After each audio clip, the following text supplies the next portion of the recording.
Hello guys, आप लोग का स्वागत है आपके अपनी यूट्यूब चैनल टॉपर्स इन पर। तो डेली की तरह शाम 8 बजे जो है हम सभी लोग लेकर आए हैं आज बेहतरीन प्रैक्टिस सेट। आप किसी भी कंपटीशन की अगर आप तैयारी कर रहे हैं जहां पर जीके पूछी जाती है, आज की क्लास काफी ज्यादा इंपॉर्टेंट है। चाहे आप यूपी बीएड एंट्रेंस एग्जाम की तैयारी करते हैं, यूपी लेखपाल की तैयारी करते हैं, या आने वाला यूपी ट्रिपल एस पेट या यूपीपी कांस्टेबल, किसी भी कंपटीशन की अगर आप तैयारी करते हैं जहां पर जीके आती है, आज की क्लास काफी ज्यादा मोस्ट इंपॉर्टेंट है। अगर आपके पास नोटबुक नहीं है तो आप अपने साथ एक कॉपी जरूर रखिए, क्योंकि मैं कुछ चीजें ऐसी बताऊंगा जो आपके लिए काफी ज्यादा इंपॉर्टेंट साबित होंगी। ठीक है, चलिए तो हम स्टार्ट करते हैं आज की वीडियो को। और जो भी साथी चैनल पर नए हैं, प्लीज आप पहले चैनल को जरूर सब्सक्राइब कर लें, ताकि आप सभी लोगों को क्लास भी मिल सके और आने वाले 1 से 2 दिन में आप सभी लोगों को फ्री पीडीएफ भी प्रोवाइड कराई जाएगी चैनल के माध्यम से। तो आप सभी लोगों को पीडीएफ भी बिल्कुल फ्री मिल सके। ये सारी चीजें आपको तभी मिलेंगी जब आप चैनल को सब्सक्राइब किए रहेंगे, तभी आपको नोटिफिकेशन मिल पाएगी क्लास हुई कि नहीं हुई। तो प्लीज आप सब्सक्राइब जरूर करें।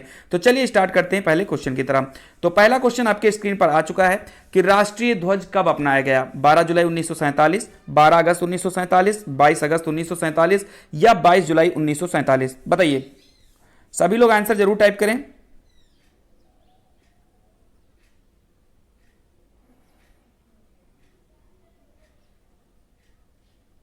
चलिए चलिए, तो इसमें अगर हम आपको बता दें, आप सभी लोगों को पता है कि 15 अगस्त 1947 को जो है भारत आजाद हुआ था। लेकिन भारत आजाद होने के कुछ दिन पहले यानी कि 22 जुलाई 1947 को जो हमारा राष्ट्रीय ध्वज है उसको अपना लिया गया था। और दूसरी बात यहां पर जो आपको लिखना है वो आप ये लिख लीजिएगा यहां पर कि पहले 15 अगस्त 1947 से, ये चीज आप जरूर याद रखिएगा, 15 अगस्त 1947 से 15 अगस्त 1947 से 26 जनवरी 1950 तक जो हमारा राष्ट्रीय ध्वज था, ठीक है, उसको अधिराज्य के राष्ट्रीय ध्वज के रूप में अपनाया गया था। अधिराज्य के राष्ट्रीय ध्वज के रूप में अपनाया गया था। लेकिन 26 जनवरी 1950 के बाद में जो आपका राष्ट्रीय ध्वज था उसको गणराज्य का राष्ट्रीय ध्वज जो है उस रूप में उसको अपनाया गया था। तो याद रखिएगा, आपका 15 अगस्त 1947 से 26 जनवरी 1950 तक जो आपका ध्वज था वो अधिराज्य जो है राष्ट्रीय ध्वज था। उसके बाद में 1950 के बाद में जो आपका ध्वज जो अभी तक चला आ रहा है ये आपका गणराज्य जो है आपका राष्ट्रीय ध्वज है। ठीक है, ये पॉइंट अगर क्लियर हो चुका तो हम बढ़ते हैं आगे की तरफ। चलिए, बिल्कुल परेशान नहीं, पीडीएफ आपको मिल जाएगा, बस 1-2 दिन का आप मुझे मोहलत दे दीजिए बस। ठीक है, चलिए क्वेश्चन नंबर 2, इनमें से कौन सी नदी जो है अरब सागर में मिलती है? बताइए, सिंधु है, गोदावरी है, ब्रह्मपुत्रा है या कृष्णा है? बताइए, इनमें से कौन सी नदी अरब सागर में मिलती है?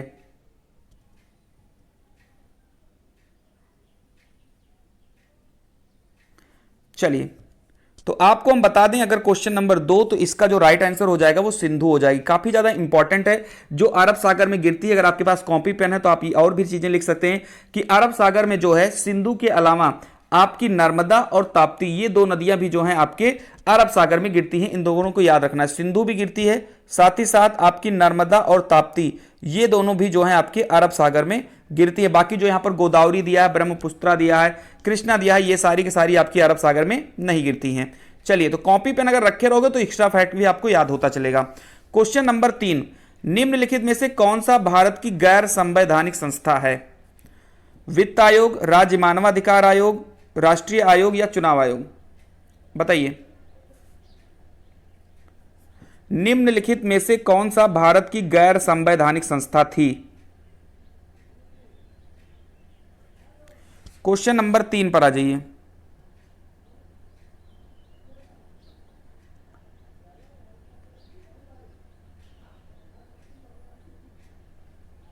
चलिए, क्वेश्चन नंबर 3, इसके जो राइट आंसर होगा वो आपका तीसरे का बी हो जाएगा, राज्य मानवाधिकार आयोग, और एक होता है राष्ट्रीय मानवाधिकार आयोग। ये दोनों के दोनों जो हैं वो आपकी गैर संवैधानिक संस्था हैं। अगर हम बात करें इसकी स्थापना कब हुई थी, तो इसकी स्थापना जो है 1993 ईस्वी में की गई थी। जो अगर आपके राज्य मानवाधिकार आयोग आएगा या राष्ट्रीय मानवाधिकार आएगा, ये दोनों के दोनों आपके गैर संवैधानिक संस्थाएं। क्लियर है?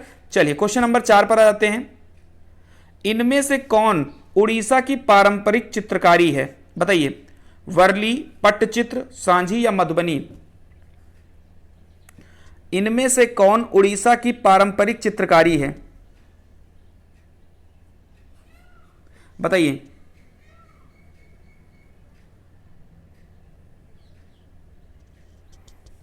चलिए, तो चौथे का जो राइट आंसर हो जाएगा ये आपका बी हो जाएगा, पट्टचित्र हो जाएगा। अगर हम पट्टचित्र की बात करें तो ये संस्कृत का एक शब्द है, ठीक है, जिसका अर्थ होता है कैनवास, यानी पट्टचित्र का अर्थ होता है कैनवास। और कैनवास आपको पता है, कैनवास वो चीज होता है जहां पर आप कोई पेंटिंग को बनाते हैं जिस पर रख के, ठीक है। चलिए, तो यहां पर ये आपकी क्लियर हो चुकी होगी। वहीं पर अगर हम बात करते हैं, एक बार आप लोग कमेंट जरूर करें, मधुबनी कहां की चित्रकारी है, मधुबनी कहां की पारंपरिक चित्रकारी है। बिल्कुल, काफी ज्यादा इंपॉर्टेंट मधुबनी, तो इसमें आप लिख लीजिएगा बिहार। ये कम से कम हजारों बार जो है कंपटीशन में रिपीट हुआ है क्वेश्चन, ठीक है। यहां पर बिहार जो है बिल्कुल करेक्ट आंसर हो जाएगा मधुबनी के लिए। क्लियर है। चलिए क्वेश्चन नंबर 5 पे आते हैं। इनमें से कौन रिजर्व बैंक का गवर्नर नहीं रहा है, बताइए। तो ये तो शायद जो है काफी ज्यादा इंपॉर्टेंट हो जाएगा, क्योंकि इसमें आपको सारी चीजें जो है देखने को मिल जाएंगी।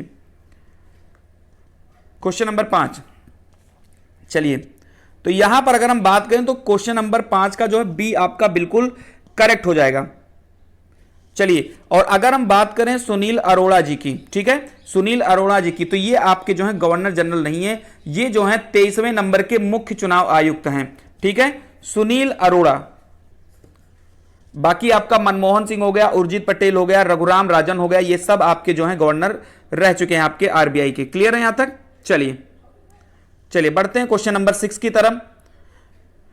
इनमें से कौन बाणभट्ट द्वारा लिखित प्राचीन पुस्तक है। और यहां पर जो चारों पुस्तक दिया गया है भैया, चारों पुस्तक, इन चारों पुस्तक के लेखक आपको याद करना है, मोस्ट इंपॉर्टेंट है चारों के चारों। तो अगर मैं बोलता जाऊंगा आप सभी लोग इनके नाम जरूर लिखते जाइएगा। क्वेश्चन नंबर 6, चलिए, तो क्वेश्चन नंबर 6 का राइट आंसर जो हो जाएगा वो ए हो जाएगा, कादंबरी बिल्कुल सही हो जाएगा, ठीक है। चलिए, वहीं पर गीत गोविंद की बात करें तो आप लिख लीजिए जयदेव, इसका बिल्कुल करेक्ट हो जाएगा। मृच्छकटिका, बिल्कुल, वहीं पर अगर हम मृच्छकटिका की बात करते हैं तो ये शूद्रक की रचना है। गीत गोविंद जयदेव की है, कादंबरी बाणभट्ट की है, मृच्छकटिका जो है आपकी शूद्रक की है। ये क्वेश्चन हाल ही के जो एनटीपीसी एग्जाम आए थे वहां पर आपका पूछा गया था। अब हम बात करते हैं आगे की तरफ, मेघदूतम, ठीक है, काफी ज्यादा जो है इंपॉर्टेंट है, कालिदास की रचना है। ये सारी चीजें आपको क्लियर होनी चाहिए। तो यहां पर चारों लिख लीजिए, कादंबरी बाणभट्ट, मृच्छकटिका शूद्रक, ये मोस्ट इंपॉर्टेंट है, गीत गोविंद जयदेव, ये भी आपका मोस्ट इंपॉर्टेंट है, मेघदूतम कालिदास, ये भी आपका मोस्ट इंपॉर्टेंट है। चलिए क्वेश्चन नंबर 7 पे आ जाइए। इनमें से पारसी नववर्ष को किस नाम से जानते हैं, बताइए। क्वेश्चन नंबर 7 बताइए।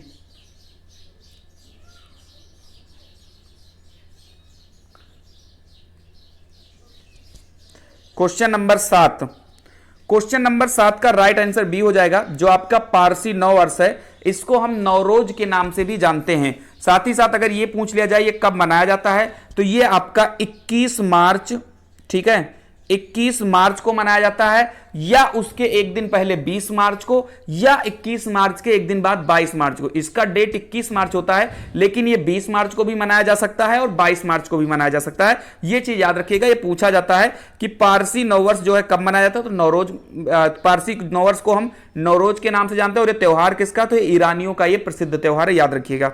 चलिए क्वेश्चन नंबर 8 पर आ जाते हैं। वार एंड पीस पुस्तक किसके द्वारा लिखी गई है, क्वेश्चन नंबर 8।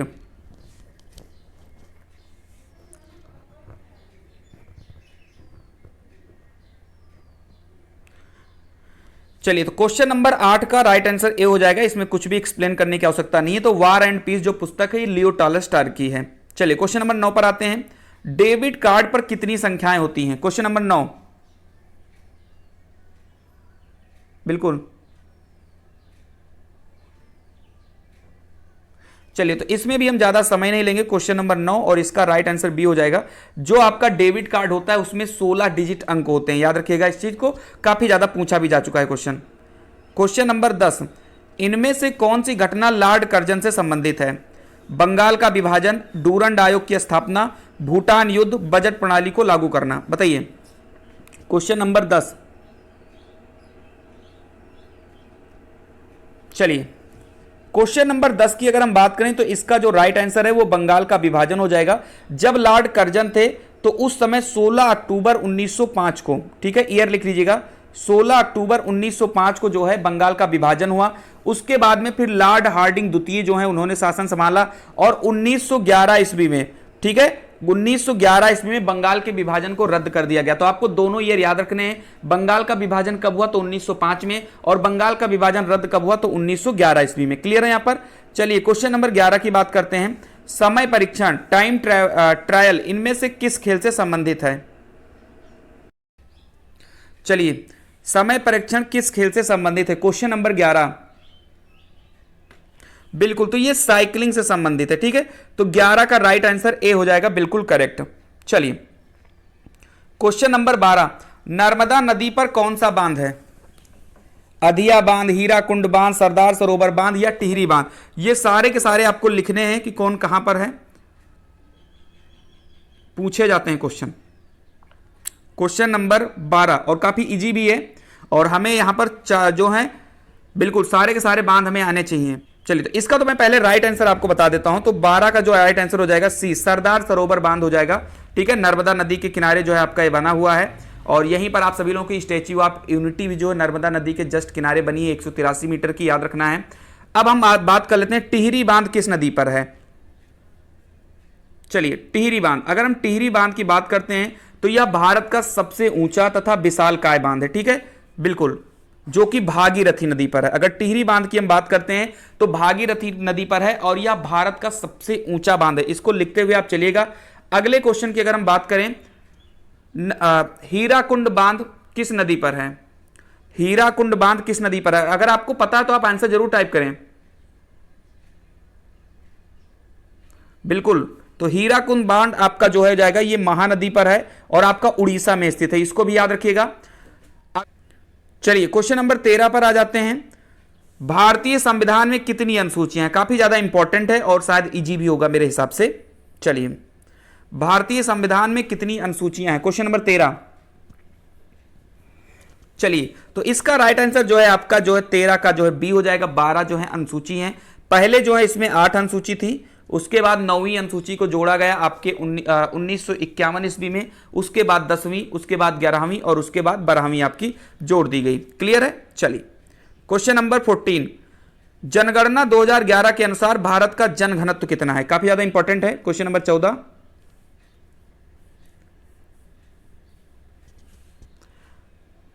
बताइए, इसको नोट करिएगा, बहुत इंपॉर्टेंट है ये। तो बिल्कुल 382 प्रति वर्ग किलोमीटर जो है भारत का जनघनत्व है। चलिए क्वेश्चन नंबर 15 पर आ जाते हैं।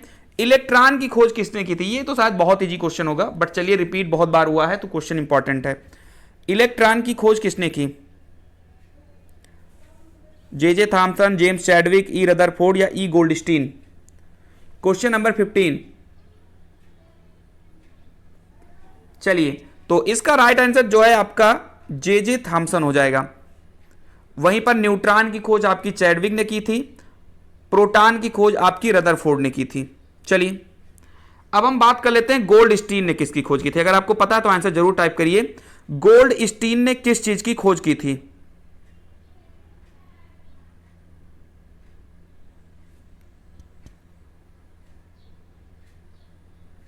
ठीक है, तो मैं आप सभी लोगों को बता दूं कि जो गोल्डस्टीन थे इन्होंने भी जो है प्रोटॉन की ही खोज की थी, लेकिन इनका जो प्रोटॉन का जो ऑब्जर्वेशन था वो थोड़ा सा इनका कम था, इसीलिए जो है इनको रदरफोर्ड को जो है इसकी ज्यादा मान्यता दी जाती है, ई गोल्डस्टीन को थोड़ी सी कम मान्यता दी जाती है। क्लियर है। चलिए क्वेश्चन नंबर 16, सोलर कुकर को बाहर से किस रंग से रंगा जाता है?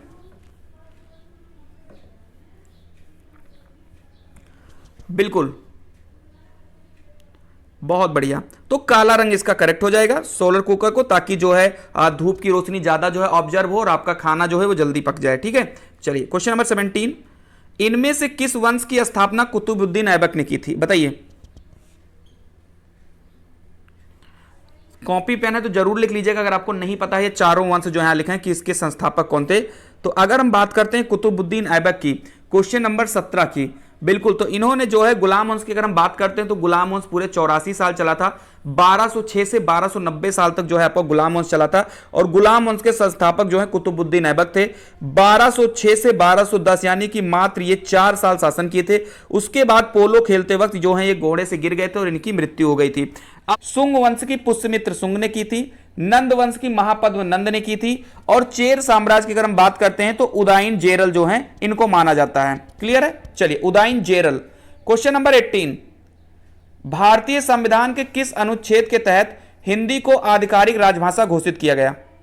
क्वेश्चन नंबर 18, तो इसमें हम बिल्कुल भी ज्यादा समय नहीं लेंगे। 18 का राइट आंसर आपको पता भी होना चाहिए। आर्टिकल 33 जो, सॉरी 343 जो है आपका बिल्कुल करेक्ट हो जाएगा। ठीक है, चलिए 343 में जो हिंदी को आधिकारिक राजभाषा घोषित किया गया था। क्वेश्चन नंबर 19, सिखों के पांचवें गुरु कौन थे? गुरु अंगद, गुरु रामदास, गुरु अर्जुन देव या गुरु हरराय? बताइए। Question number 19।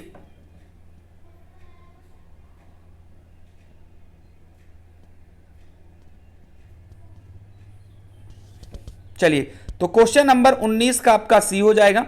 ठीक है, गुरु अर्जुन देव की आप जरूर इनको याद रखिए। ठीक है, ये सिख गुरुओं की 5वें स्थान पर थे, और इन्होंने जो सबसे पहला संस्करण दिया था आदि ग्रंथ, आदि ग्रंथ जो है इन्होंने ही दिया था, गुरु अर्जुन देव ने। ठीक है, चलिए क्वेश्चन नंबर 20, क्वेश्चन नंबर 20 का आंसर दीजिए आप लोग।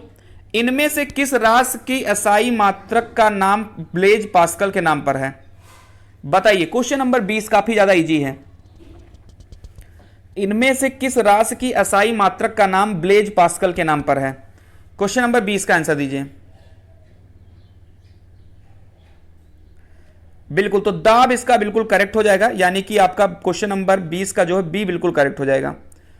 बी बिल्कुल, सॉरी बी बिल्कुल करेक्ट हो जाएगा, दाब। चलिए क्वेश्चन नंबर 21, इनमें से किसने सबसे ज्यादा बार केंद्रीय बजट प्रस्तुत किया है? बहुत ज्यादा इंपॉर्टेंट क्वेश्चन है ये। किसने सबसे ज्यादा बार केंद्रीय बजट प्रस्तुत किया?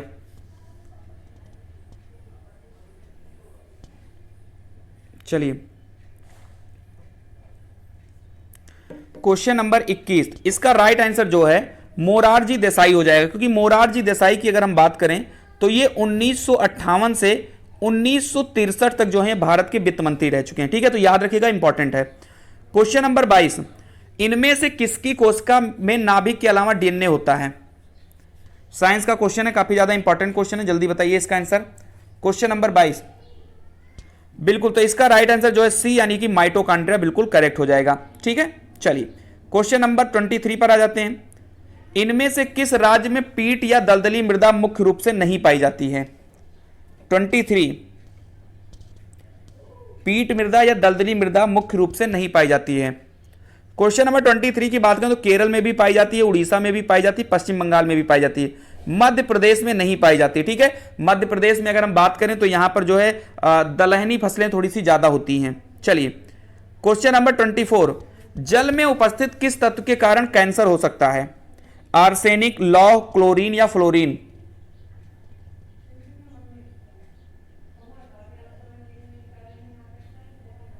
बताइए। 24, तो बिल्कुल इसका राइट आंसर ए हो जाएगा, आर्सेनिक बिल्कुल करेक्ट हो जाएगा। जल में उपस्थित आंसर के आर्सेनिक के कारण जो है कैंसर हो सकता है। कई बार रिपीट हुआ है क्वेश्चन। 25, इनमें से प्रोटीन की कमी से कौन सा रोग होता है? बहुत इंपॉर्टेंट क्वेश्चन है और इजी भी होना चाहिए आपके लिए। बताइए।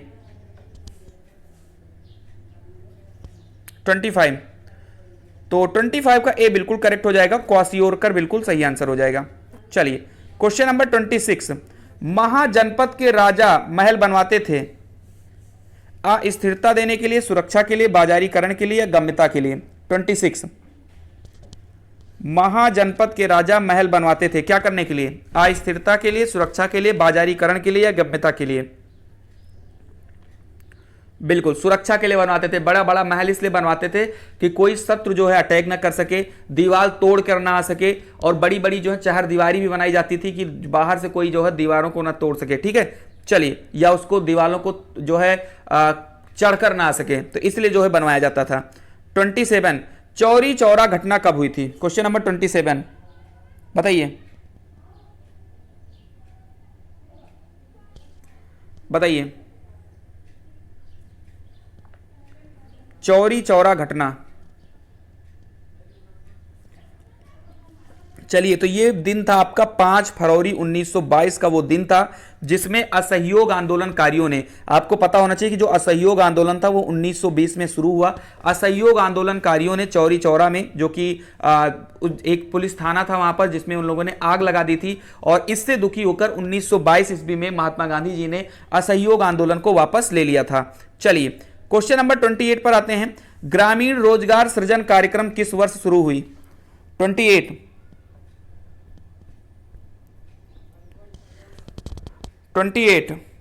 बिल्कुल, तो 1995 इसका करेक्ट हो जाएगा। ग्रामीण रोजगार सृजन कार्यक्रम 1995 में शुरू हुआ।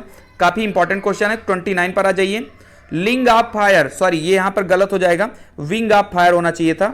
चलिए बताइए सभी लोग, विंग ऑफ फायर के लेखक कौन है? सलमान रुश्दी, एपीजे अब्दुल कलाम, आर के नारायण या फिर विक्रम सेठ? बताइए। चलिए, तो इसका राइट आंसर जो है एपीजे अब्दुल कलाम हो जाएगा, विंग ऑफ फायर होगा। इसको सही कर लीजिएगा, मिसप्रिंट है थोड़ा सा। चलिए, क्वेश्चन नंबर 30। निम्नलिखित में से किस पड़ोसी देश ने मानव विकास रिपोर्ट में भारत से अच्छा प्रदर्शन किया है? क्वेश्चन नंबर 30 बताइए। इसका राइट आंसर जो है श्रीलंका हो जाएगा, बिल्कुल करेक्ट आंसर। ठीक है, पड़ोसी देशों में श्रीलंका ने जो है मानव विकास रिपोर्ट में भारत से अच्छा किया है। Question number 31। एक दल से चयनित होने के बाद दूसरे दल में शामिल होने को क्या कहते हैं? बताइए। आप देखते हैं ना कि आए दिन जो है नेता अपना एक दल छोड़कर दूसरे दल में चले जाते हैं, जिसकी लहर ज्यादा होती है उधर चले जाते हैं। ठीक है, चलिए, तो इसको बोलते हैं दल बदल। ठीक है, चलिए, दल बदल बोलते हैं। अगर हम बात करें कि दल बदल जो है आपके भारतीय संविधान की किस अनुसूची में है, तो 10वीं नंबर जो है अनुसूची यहां पर है। आप लोग एक बार जरा कमेंट करके बताइए 10वीं अनुसूची कब जोड़ी गई? संविधान की 10वीं अनुसूची कब जोड़ी गई? बिल्कुल, तो अगर आपसे पूछा जाए संविधान की 10वीं अनुसूची कब जोड़ी गई, तो 52वें संविधान संशोधन 1985 में जो है आपकी 10वीं अनुसूची जोड़ी गई, जो कि संबंधित है दल बदल से। ठीक है, चलिए, क्वेश्चन नंबर 32। गेला छठ खेल किस राज्य से संबंधित है? 32। चलिए, तो इसमें हम ज्यादा समय नहीं लेंगे।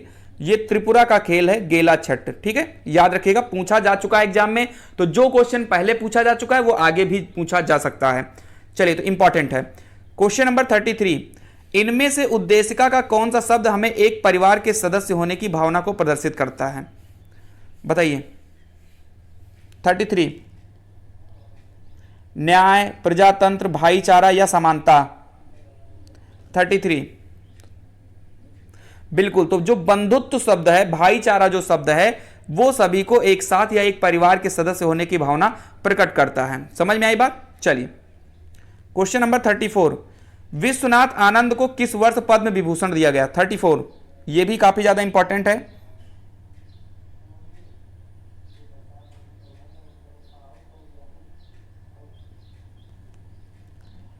बताइए। बिल्कुल, तो अगर हम विश्वनाथन आनंद की बात करते हैं तो इनको 2007 में, ठीक है, 2007 के आसपास थी। ठीक है, यहां पर 2007 है नहीं तो हम 2008 को ही सही मान लेते हैं। 2007 में जो है इनको पद्म भूषण दिया गया, सॉरी पद्म विभूषण दिया गया था, और 2000 ईस्वी में इनको पद्म भूषण भी दिया गया था। तो इनको 2000 में पद्म भूषण दिया गया था और 2007 में पद्म विभूषण दिया गया था। तो इनके पास ये दोनों अवार्ड हो चुके हैं। चलिए, क्वेश्चन नंबर 35।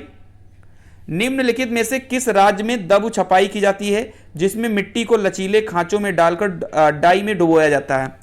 काफी ज्यादा इंपॉर्टेंट है ये दबु छपाई, जिसमें मिट्टी को लचीले खांचों में डालकर डाई में डुबोया जाता है। बताइए।